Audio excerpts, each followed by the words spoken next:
What's going on, guys? Unknown Player here, and today we've got a bunch more Destiny 2 news to go over. Basically a bunch of articles and announcements and interviews that came out recently. So I've gone through and picked out all the cool and new information, and we'll be discussing them in this video. So firstly, an interview with Deej from Heavy.com about puzzles and raid difficulty, boss mechanics and endgame content. It was a really long interview, a bunch of really cool stuff mentioned, so I'll be summarizing all the cool things caught my eye. So the first question was asking, there are some pretty serious puzzles in Destiny 1. Are you looking to integrate those more into the core game, or are those strictly for raids and side quests? So Deej said, I think there's definitely a time for those sort of things, so to suddenly take all those out of the raids and scatter them across the entire landscape of the game would probably create a barrier for certain people to even finish the game and not understand Destiny.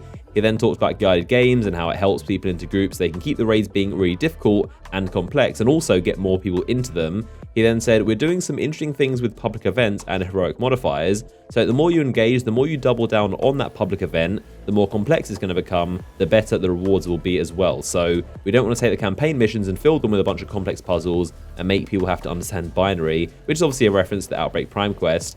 He said, we definitely go well out of our way to appease the 1%ers, and we want hopefully for that number to go up a bit.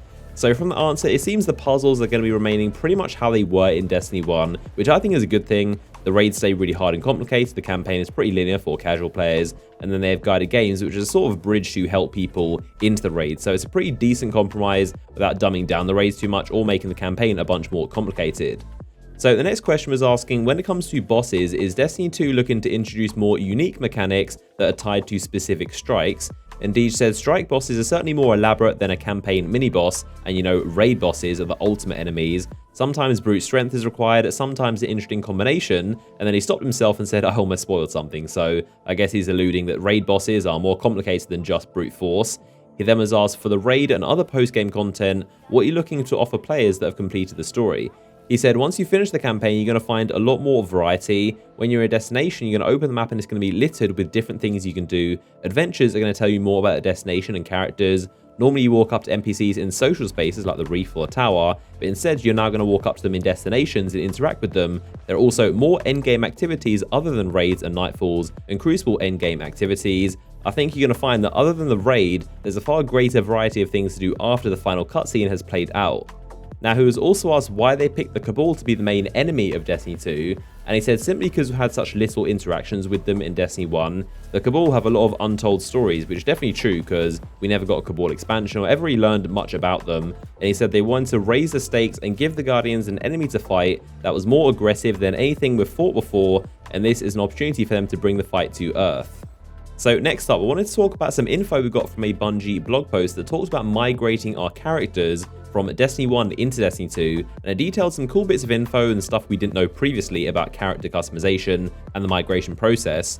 So character migration has actually already happened, believe it or not. Last Tuesday, on the 1st of August, Bungie took snapshots of all of our characters to go into the sequel. As long as they were level 20 and not deleted, they will be transferred. So what's going to go over is your class, so Hunter, Titan, or Warlock, your race, so Human, Awoken, or Exo, and then your gender, your face structure that you picked, your hairstyle, marking selection, and also something cool that we didn't know is your character creation date. So in Destiny 2, it's going to show your character was created in September 2014 or wherever you did make it, which is pretty cool to see that date actually timestamped. So if we're still playing Destiny 2 in 2019 or 2020, you can look back and see a character was made in 2014 timestamped. They also took note of all the veteran awards you're going to be entitled to, so the Moments of Triumph things and the 5,000 Grimoire, all the other stuff they haven't announced yet, all that stuff is going to grant you the emblems. And they also made note that they're not going to import any items, game content, Silver or Eververse licenses, which of course we already knew. Now, one interesting question that FAQ asked was, will players in Destiny 2 be able to edit their migrated characters from Destiny 1? And the answer is actually no. There is no plan to allow players to edit the customization options of an imported character from Destiny 1. So this seems a bit strange to me because you would assume that Destiny 2 has significantly more character customization options than Destiny 1, like new markings and facial features and hairstyles and all crazy stuff.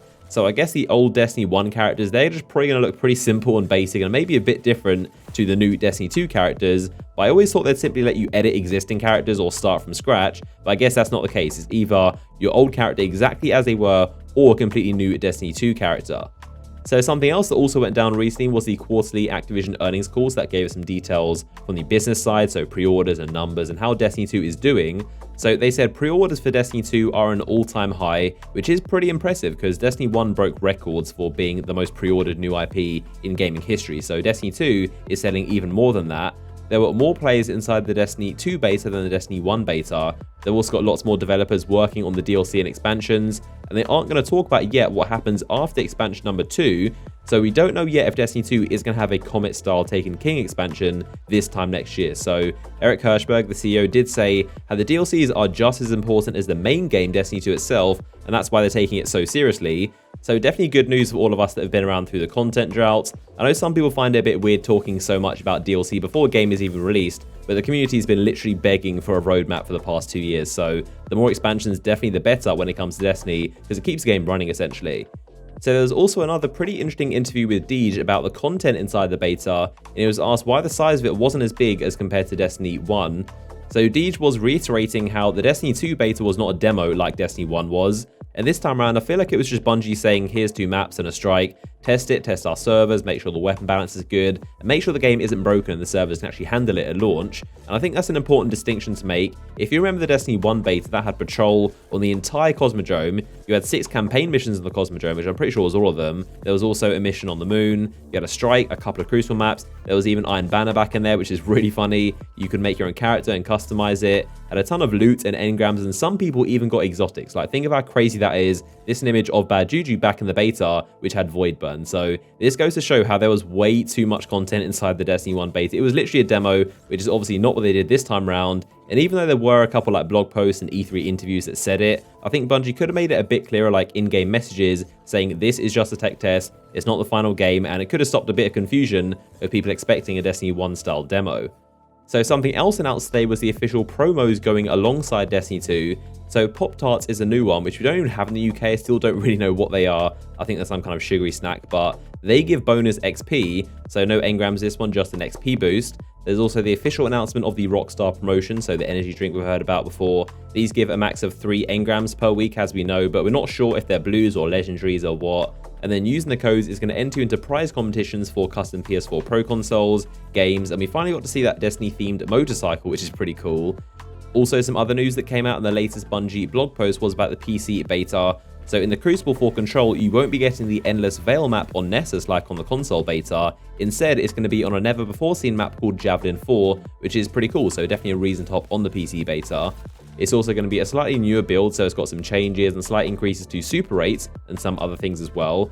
They talked about how they should be really subtle, the changes, so you might not notice them, which is a little bit worrying because if you can't notice the changes, then I don't think they've been increased enough. But of course, we're going to have to wait and see what the changes are like in the PC beta towards the end of this month. But there you have it, a massive roundup of all the latest news into one video. As always, if you enjoyed the video, a like rating would be much appreciated. Of course, leave your thoughts down below in the comment section. I'd love to know what you think about everything I've mentioned, and I'll see you guys next one.